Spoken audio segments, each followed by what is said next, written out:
The chamber had no windows. That was the first thing every new ambassador noticed. The Galactic Conclave's Grand Assembly Hall sat at the center of Station Aethon, buried under 6 layers of reinforced hull, insulated from starlight, from radiation, from anything that might remind those inside that space was vast and indifferent and did not care about their proceedings. The architects had intended it to feel important, permanent, like the decisions made inside it were as fixed as gravity. Ambassador Yara Osei had been inside this room 41 times. She had never once felt like the walls were on her side. She sat at the human delegation table, a long crescent of pale alloy, third from the left, positioned exactly where the Conclave's seating charter had always placed Earth's representative. Not at the center. Never at the center. Close enough to suggest inclusion. Far enough to remind everyone it was conditional. The chamber was full. All 12 primary species had sent their senior ambassadors. Galleries above held observers, aides, press attachés. The Vorith delegation sat directly across from her, 4 of them, tall and narrow-shouldered, their bioluminescent markings cycling through calm blues. They had called for this session. They had also written the resolution being voted on today, though they'd had the courtesy to run it through a Keth intermediary so it wouldn't look personal. It was absolutely personal. High Arbiter Son, a Moravian, ancient enough that his skin had calcified into something resembling pale stone, called the Session to order. The resolution was read aloud by a conclave clerk in the standard 6 languages. Yara listened to all 6 versions. The wording shifted slightly between languages, the way it always did, but the meaning stayed the same in every one. Earth was to be exiled from the Galactic Conclave, effective upon ratification, binding for no less than 2 standard centuries, revocable only by unanimous revote of all 12 member species, a threshold so high it had never once been reached in the Conclave's history for any resolution, let alone a reversal of one. The grounds were listed: destabilizing commercial practices, refusal to submit human-developed technologies to Conclave, licensing review, cultural interference, repeated violations of the Non-Assimilation Compact, a charge so vague it could mean anything, and had been used to mean anything, for years. There was also a line about human psychological volatility in diplomatic contexts, which Yara suspected was specifically about the time she had laughed during a Vorith funeral oration. She had not known it was a funeral oration. The Vorith had never quite forgiven her. The clerk finished reading. High Arbiter Son asked if the human delegation wished to make a statement before the vote. Yara stood. The room watched her. Some with the careful blankness of species who had learned to hide what they felt around humans. Some with open curiosity. The Vorith-led ambassador, Sereth Ka, watched her the way a person watches a fire they have just lit, with the particular attention of someone waiting to see how far it spreads. Yara looked at the resolution text on her table. She had read it 4 times on the transport here. She had made notes in the margins in the small, cramped handwriting she'd had since she was 12 years old, sitting in a classroom in Accra while her teacher explained that the world was much larger than what you could see from a window. She looked up. "We've been members of this conclave for 63 years, she said. Her voice was even, not loud. The room's acoustics were good enough that she didn't need to be. We've contributed to 9 of the 17 infrastructure expansions completed in that period. We staff 4 of the 6 cross-species medical research stations.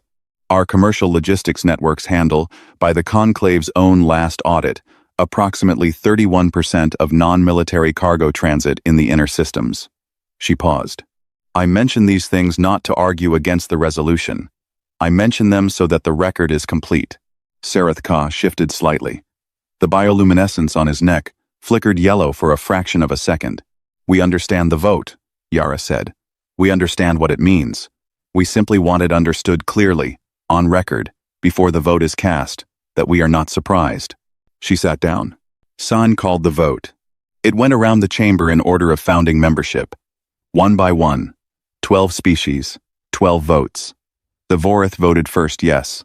Of course. The Keth voted yes, as she had expected, their ambassador not meeting her eyes.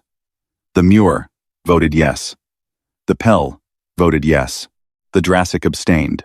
which was the closest thing to a no that the Drassic ever managed in any vote involving the Vorith. The remaining 7 voted yes. 12 votes cast, 10 in favor, 1 abstention, 1 absence. The Thun delegation, who had not sent a representative today, which Yara had also noted. The resolution passed. High Arbiter San formally announced it in all 6 languages. The clerk began processing the ratification paperwork.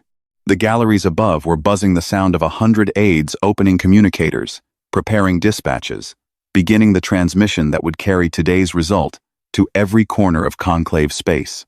San looked at the human table. His stone-pale face was unreadable in the way that very old faces sometimes were. Too many expressions had passed across it to leave room for any single one. Ambassador Ose, does the human delegation have a formal response to the ratification? Yara stood again. She looked around the room. The Vorith table, the Keth. The pale overhead lights that hummed at a frequency humans found slightly irritating but that no one had ever adjusted in 63 years of human membership. Because it had never been human comfort, the room was designed for. We accept, she said. Effective immediately. She picked up the small case she'd brought with her. The one that held nothing important, just her personal tablet, a thermos of cold coffee, and the notes she'd made on the resolution with their cramped margins. She tucked it under her arm. Good luck, she said. She walked out. Not fast. Not slow. The walk of someone who knows exactly how long a corridor is and has no particular feeling about it either way. Behind her, the chamber did not erupt. It did not fall into chaos. It went very quiet, the way a room goes quiet when everyone in it hears a sound they almost recognize and can't quite place. Sareth Ka watched the door close behind her. His bioluminescence had gone a color his aides had never seen on him before. Not yellow, not blue. Something between them. Outside, in the corridor, Yara Ose walked toward the docking bay where the human transport was waiting. She did not look back. She pulled out her communicator and sent a single message, 6 words, pre-written, to a distribution list of 412 human department heads, logistics directors, medical chiefs, and infrastructure managers currently stationed across conclave space. The message said, "It passed. You know what to do." She put the communicator away. She had a long flight home. She used it to sleep. The first resignation came in at 0300 station time. Dr. Amara Voss, Chief of Cross-Species Medicine at Conclave Station Merith, submitted her notice via the standard staff portal, effective in 30 days, as her contract required. No reason given beyond personal reassignment. Her supervisor, a Keth administrator named Ubarath, flagged it automatically and went back to sleep, because individual staff departures were not his concern at 0300. By 0600, there were 41 more. By noon, there were 217. They came from every station, every post, every quiet corner of conclave infrastructure where humans had settled into jobs that no one else had wanted or thought to want. Maintenance engineers, atmospheric calibration technicians, data archivists, port logistics coordinators, xenobiological translators, a specialty that required not just language fluency but the particular kind of patient, irrational stubbornness that made a person willing to spend 8 years learning the 37 tonal registers of Vorith formal speech, just to be useful in rooms where no one thanked you for it. All of them filing notices. All of them correct to the letter of their contracts. On Station Athon itself, the human diplomatic and administrative staff had already begun. Not with drama. With boxes. Flat, standard-issue moving containers, the same kind used for any routine relocation. They moved through corridors with the quiet efficiency of people who had been told once and did not need to be told again. Personal items. Work terminals, the ones registered to human personnel, which could not be retained under conclave property law without a renegotiated asset agreement, which no one had filed. Files transferred to personal storage drives. Keys physical and digital left on desks, in sealed envelopes, addressed to the relevant department heads. Sareth Ka received a report about it by mid-afternoon. He read it twice. Then he called his senior aide, a young Vorith named Urath Sel, into his office. "They're leaving," Urath Sel said. He was young enough that he said it with the slight surprise of someone still calibrating how literally humans meant things. "I can read?" Sarith Ka said. "Should we contact the Conclave legal office? Find out if there is any provision in the Exile decree that requires them to maintain a transition period for critical infrastructure roles." Urathsel was quiet for a moment. "I don't believe there is." "Find out." There was not. The Exile decree had been written to remove humans from Conclave membership and space. It had not been written with any particular attention to what would happen in the time between the vote and the departure, because the assumption, unspoken, unarticulated, the kind of assumption that lives in the walls of a room had been that humans would fight it, would petition, would send counter-resolutions, and demand arbitration, and generally make themselves difficult in the way they always had, which would give the Conclave time to manage the transition at its own pace. The assumption had been wrong. Human commercial firms began processing contract terminations within 48 hours. Not all of them, the contracts that ran longer, had clauses, timelines, obligations that could not be walked away from without penalty. But every short-term contract, every month-to-month service agreement, every rolling logistics arrangement that had been renewed so many times it had become invisible, those ended. Quietly. Correctly. With full documentation filed through Conclave Commercial Registry. Freight routes were the first thing people noticed. Not because the routes stopped immediately, they didn't. The 90-day notice period meant cargo was still moving. For now. But booking queues that had always been managed by human logistics firms stopped accepting new orders. And the species who had always booked through those firms, who had never really thought about who was running the queue, only that the queue worked, found themselves looking at systems they had never had to navigate directly before. The Moore Commercial Authority sent an inquiry to 3 separate human logistics firms in 1 week. All 3 responses were identical in their courtesy and identical in their finality. Contracts currently in progress would be honored. No new contracts would be accepted. On Station Merith, Uberith had stopped sleeping well. He had not fully understood, before the resignations began, how many humans were on his station. Not because he had been careless, he maintained staffing records, reviewed them quarterly, knew the numbers. But numbers on a page and the daily reality of a station running smoothly were 2 different things. He had known the number of human medical staff. He had not known, in the way you know a thing when it is suddenly gone, that the human staff were the ones who ran the night shift. Every night, without exception.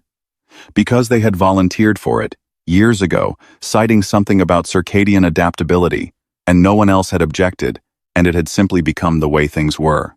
The night shift, now, was understaffed. Not critically, not yet. The Conclave Emergency Coordination Office opened a file on the situation at the end of the first week. They labeled it low priority.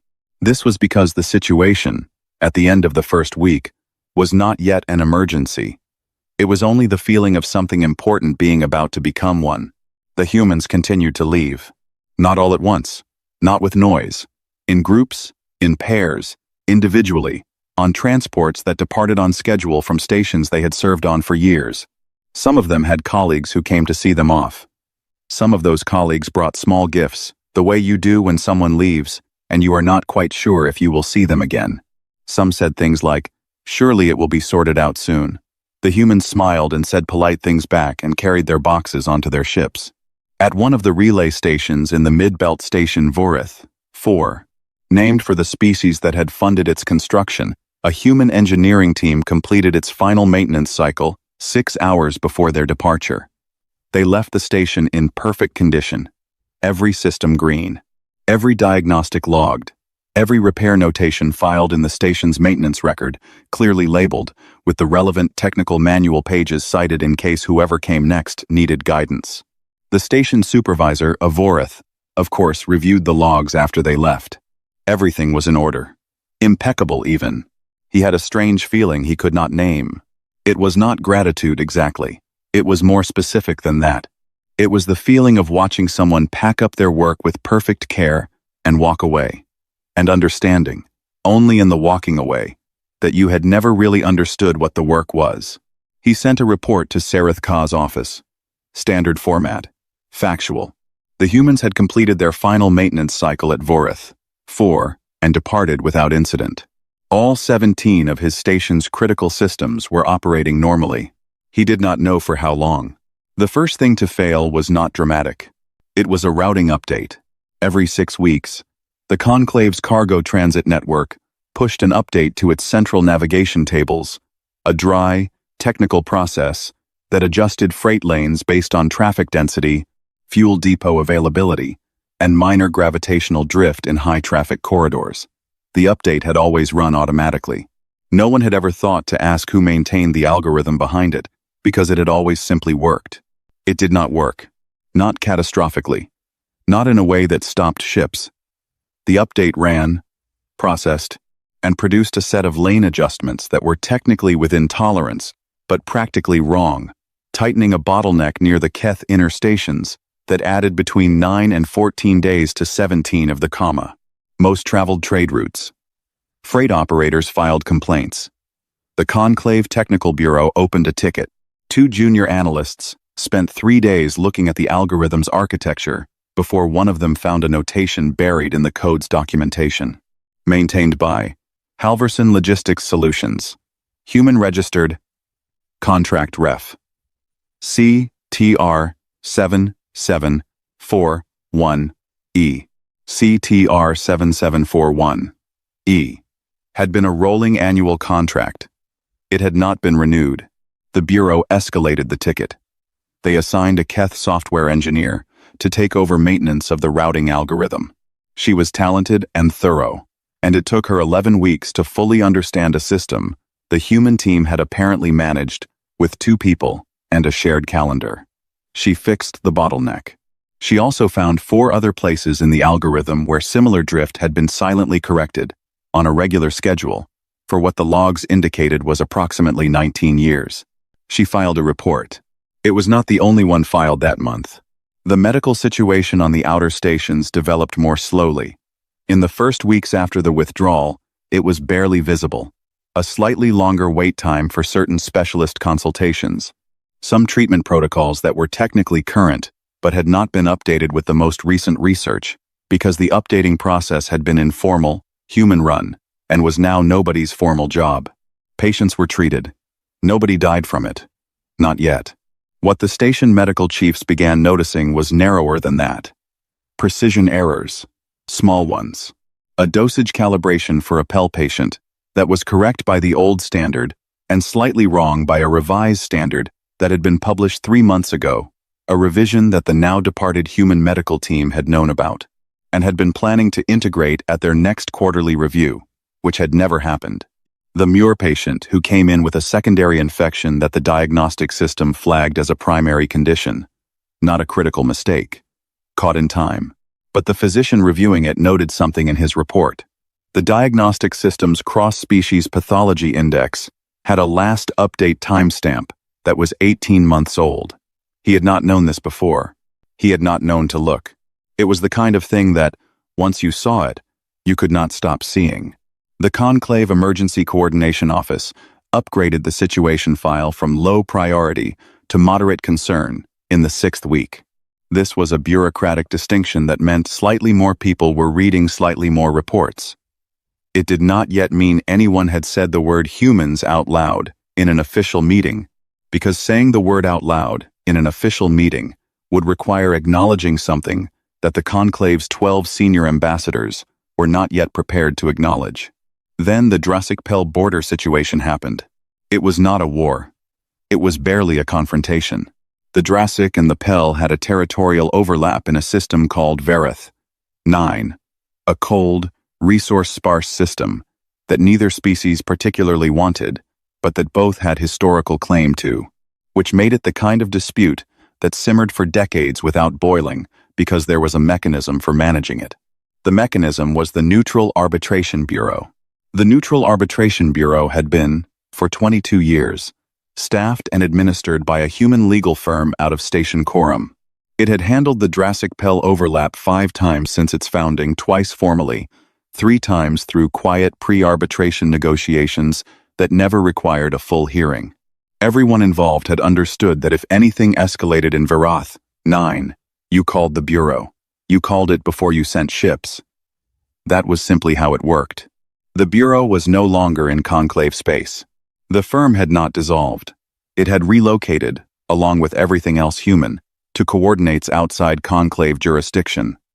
Its communication systems still functioned, but they were no longer operating under conclave commercial license, and the Drassic delegation choosing, in this moment, to interpret procedure very strictly filed that the Bureau no longer had standing to arbitrate under the conclave territorial dispute framework. The Pell delegation said the Bureau absolutely had standing. A conclave framework change needed a 12-species vote, and the Drassic were using a paperwork objection to buy time to reinforce their position in Verith 9. The Drassic said, if the Pell moved those ships, they would move theirs. 11 days. 3 emergency council sessions. 6 separate proposals for alternative arbitration, each rejected by one side or the other on procedural grounds. Ships moved. Not to attack, to position. The way you move pieces when you are not yet playing the game but want to make sure you are ready to. High Arbiter San sent a private message to Ambassador Sareth Ka. It said, "We need the arbitration matter resolved.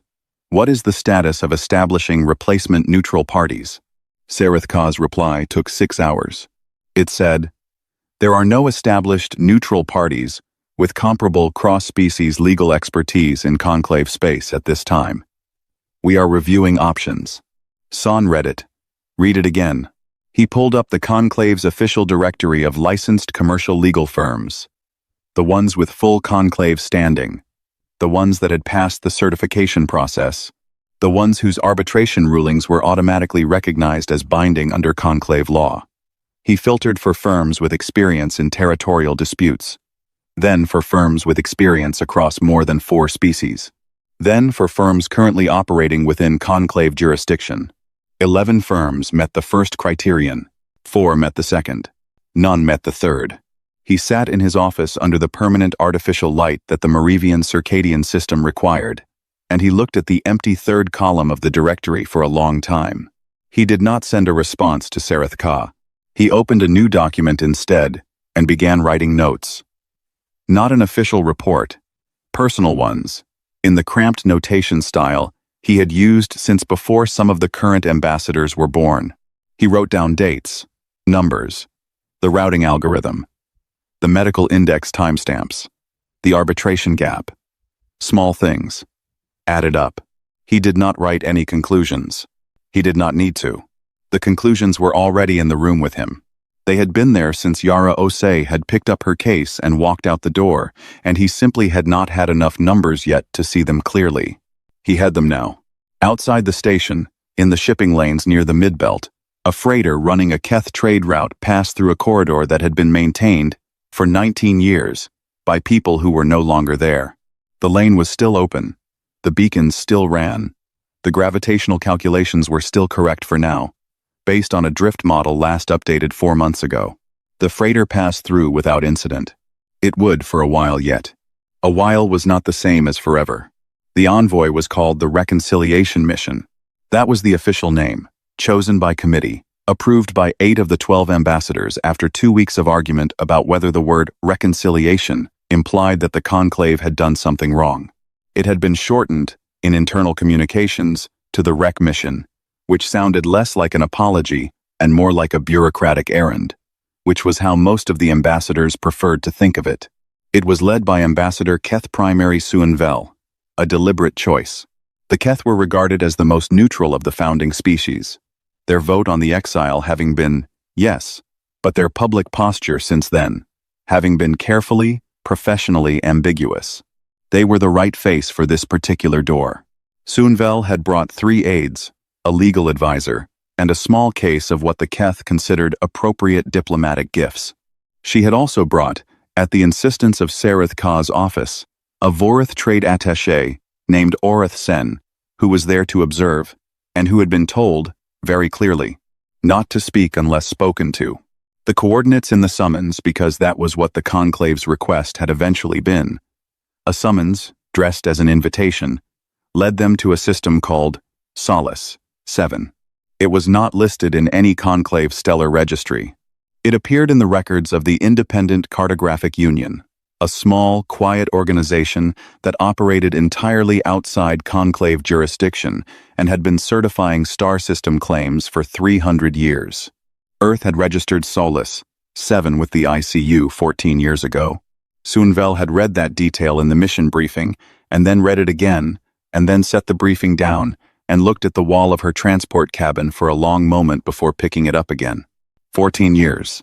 2 years before the first formal motion calling for Earth's review had even been filed. Long before anyone in the conclave had been speaking seriously about exile. Humans had been carrying out these plans long before the conclave thought they were making the decision. She filed that information in the back of her mind. She would need it later. What they found at Solus 7 was not a refugee colony. The initial scan data had shown a human settlement, which Sunvel had assumed would look like a human settlement placed under pressure, functional, but strained, the kind of place built fast from necessity. What the scan data showed instead was a station 3 times the size of Station Aethon, a shipyard running at what the sensors estimated was near full capacity, an agricultural ring large enough to sustain a population significantly larger than current conclave estimates for the human population of the outer territories, and a communications array that was, frankly, unsettling in its reach. They built all this in 3 months? Orath Sen said. Sunvel gave him the look she had been told to give him when he forgot himself. He went quiet. They had not built it in 3 months. That was clear. This had been under construction for years. This had been planned, funded, and quietly assembled while humans sat in conclave meetings, and filed paperwork, and maintained routing algorithms, and staffed night shifts, and did all the things that kept the conclave's daily reality intact and in the spaces. Between, they had been building this. The docking bay they were guided to was clean, large, and warm, in a way that conclave stations rarely were. The lighting was different from station standard, slightly warmer in tone, calibrated for human eyes first and everyone else second, which was a reversal Sunvel noticed immediately. A human docking crew in plain gray uniforms guided the Keth transport in with the easy efficiency of people who did this every day. Ambassador Yara Osei met them at the bay door. She looked the same as she had in the chamber on Station Aethon. That was the first thing Sunvel noticed, and she wasn't sure why it surprised her. What had she expected? That 3 months of exile would have weathered her down. If anything, Osei looked less tired than she had at the conclave. There was something in the way she stood that was not triumphant, but was something close to it, in the way that relaxing a clenched fist is close to triumph without being the same thing. Ambassador Sunvel, Osei said, "Thank you for coming, please." She gestured into the corridor. There was no conclave insignia anywhere, no neutral diplomatic colors. The walls were plain, functional, marked with occasional Earth administrative notation in several human languages. A few maintenance workers passed them in the corridor and nodded to Osei and looked at the Keth delegation with mild curiosity and went back to their work. Sunvel had been on hundreds of diplomatic visits. She had developed a sense for the mood of a station within minutes of arrival, whether it was tense, whether it was performing calm over something worse. She felt none of that here. The station felt like a place where people were busy because they had a great deal of work to do and found the work worth doing. That was not the feeling of a people who had been punished. The meeting room had a long table, human-proportioned chairs, and a smaller set of secondary seating along one wall for the Keth aides. There were no conclave flags, no neutral colors. There was a window, an actual window, or something made to look like one, showing the stars of Solus 7 from the station's outer ring. Sunvel noted that you could not see the shipyard from this angle. She did not think that was accidental. Osei poured tea herself. She offered it to Sunvel with the ease of someone who was not performing hospitality, but simply providing it. Then she sat down and folded her hands and waited. Sunvel made the case. Carefully, professionally, in the measured Keth diplomatic register she had used for 30 years. The conclave recognized the disruptions. The conclave was open to revisiting the terms of Earth status. There were mechanisms, she said. Pathways. With good faith on all sides, a new framework for reintegration could. Osei reached to her left and placed a document on the table. She slid it across. It was a single-bound document, perhaps 80 pages. Clean cover, no title on the outside. The conclave seal was not on it. Earth's administrative header was. Sunvel picked it up. She opened to the first page. At the top it said, Outstanding, Obligations, Reconciliation Accounting. Below that, a date range. 63 years. Below that, a number. Sunvel looked at the number for a long time. Orath Sen leaned forward slightly, and then stopped himself. His bioluminescence, against his training and his better judgment, flickered yellow. Sunvel looked up at Osei. Osei looked back at her with the expression of someone who is being perfectly polite and has nothing further to add. This is, Sunvel began. Itemized, Osei said. Every line. Supporting documentation in the appendix. We've cited the relevant conclave commercial statutes for each category, the same ones used in the audit that provided the 31% cargo figure I mentioned in my final statement before the vote. You'll remember that figure. Sunvel remembered it. We're not asking for reintegration, Osei said. We're asking for what was owed. Those are different requests. Outside the window, the stars of solace, 7, were very still. Inside the room, no one spoke for a long time. The document had 83 pages. Sunvel read all of them on the transport back to conclave space. She read them once for content, and once for structure, and once more slowly, taking notes, trying to find the place where the accounting became inflated, or the legal argument became wishful. She was a careful reader. She had been trained by people who were paid to find the holes in exactly this kind of document. She did not find any holes. The first category covered intellectual property, human-developed systems, algorithms, biological databases, and technical frameworks currently embedded in conclave infrastructure, for which no licensing agreement had ever been executed. The humans had not, at the time, pressed for licensing fees. They had, however, kept records. Every system, every date of integration, every version update. 63 years of documentation, organized and cross-referenced with enough precision that it was clear this had not been assembled in the 3 months since the Exile vote. This had been built over years, probably decades, by people who had understood that a day like this might come and had decided that when it did, they would be ready. The second category covered labor. Specifically, the delta between standard conclave compensation rates for skilled technical and medical work and the rates human workers had actually received a gap that existed because humans had been classified, for the entire 63 years of their membership, as associate tier contributors rather than founding tier, which meant they were subject to a different pay structure. A pay structure that saved the conclave, over 63 years, an amount that was staggering when you saw it as a single total, rather than distributed across thousands of individual paychecks across decades. Interest had been applied at the standard conclave commercial rate for unpaid obligations, which was, as Sunvel noted with something approaching dark admiration, a rate the conclave itself had set, and which the humans were now using against it. There were smaller categories. Resettlement costs, administrative costs, the cost of establishing independent cartographic registration for Solace, 7, which the document noted had only been necessary because conclave stellar registry was not available to non-members. The cost of constructing their own arbitration bureau, now operating out of Solace, 7, and already handling 14 active cases from non-conclave parties, who had apparently decided that Earth jurisdiction arbitration was a perfectly acceptable alternative. The final category was the quiet one. It was called Ongoing Infrastructure Servicing Passive Use Without Agreement, and it covered every conclave system that was still running, right now, on human-designed architecture that no one had replaced. The routing algorithm, the medical diagnostic indexes, the 17 relay stations, a dozen smaller systems that Sunvel had not even known had human origins until she read the relevant appendix page. Those systems were still technically the intellectual property of the human developers. The humans were not demanding they be shut down. They were not demanding immediate transfer. They were applying a standard licensing rate to continued conclave use, retroactive to the date of Exile, and including a forward-looking schedule of monthly fees for as long as the conclave continued to run the systems without an executed replacement agreement. The monthly fees were not ruinous. They were simply the kind of number that, when multiplied by 12 months, and then by 10 years, became a very significant long-term obligation. Suenvel presented the document to the council in a closed session. She put it on the table. She did not add commentary. She waited. The response was immediate and predictable. Sereth Ka called it extortion.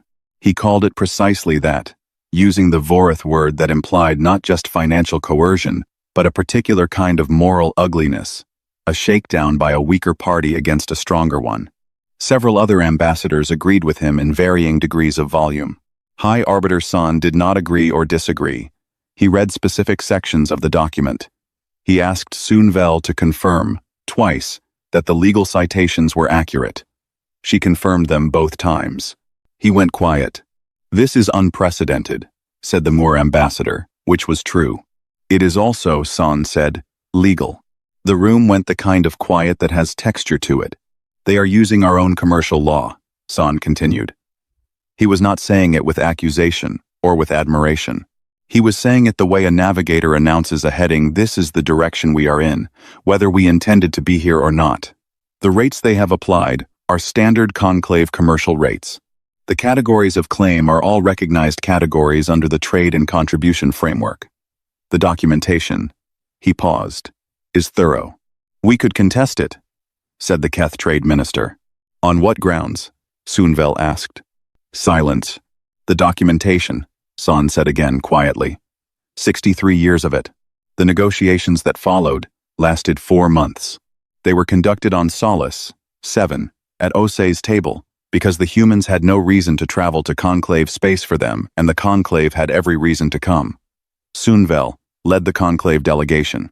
She was good at her work. She had been in difficult rooms before, and she was not rattled by a hard negotiation. But she found, over those 4 months, that there was a particular quality to negotiating with Yara Osei that she had not encountered before. It was not aggression. It was not coldness. Osei was professionally warm, consistently clear, and absolutely immovable on every point that she had decided was not negotiable. She did not bluster. She did not threaten. She simply knew what she wanted and waited, without apparent impatience, for the other side to figure out that they were going to give it to her. The intellectual property licensing was settled first. A structured buyout, phased over 8 years, at a rate the humans had proposed and the conclave accepted after 2 weeks of counteroffers that Osei heard with full attention and declined with full courtesy. The labor differential was harder. The conclave contested the calculation methodology. Osei's legal team produced a second methodology, and then a third, each arriving at a number within 2% of the original. The conclave settled for a figure that was 81% of the original claim, paid over 12 years. Suenvel considered this a negotiating success. She also considered, privately, that she was not entirely sure it was. The infrastructure servicing fees stood, modified slightly in structure, locked in as a formal agreement with clear terms for the conclave to develop replacement systems if it chose. No one in the room said what everyone in the room knew, that developing replacement systems for 63 years of embedded human architecture would take longer than anyone in the current council would hold their seats. What the conclave did not get, through any of the 4 months, was Earth back. Suenvel raised it once, carefully, in the 9th week. A formal reinstatement proposal. Modified membership structure. A new framework that addressed the concerns that had led to the Exile vote, while providing. Osei listened to the whole proposal. Then she poured more tea. "We're not interested," she said, not unkindly.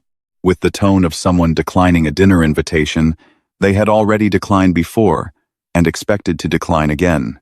"We appreciate the offer. The conclave would benefit." "Yes," Osei said. "That's why you're offering." Suenvel stopped. "We're not in exile," Osei said. "The conclave voted to remove us from a structure we helped build and maintain for 63 years. We accepted that vote. We left. We built something else." She set her cup down. "We don't need to go back. We need to be compensated fairly for what we contributed. Those are 2 very different things, and I'd encourage the council to understand the difference before the next session." The agreement was signed on the last day of the fourth month. Not all of it, the labor differential payments were structured as a separate instrument to be ratified by individual member species. But the core document, the licensing terms, the infrastructure fees, the establishment of an independent Earth Conclave trade lane outside the standard membership framework, because trade was still trade, and both parties needed it.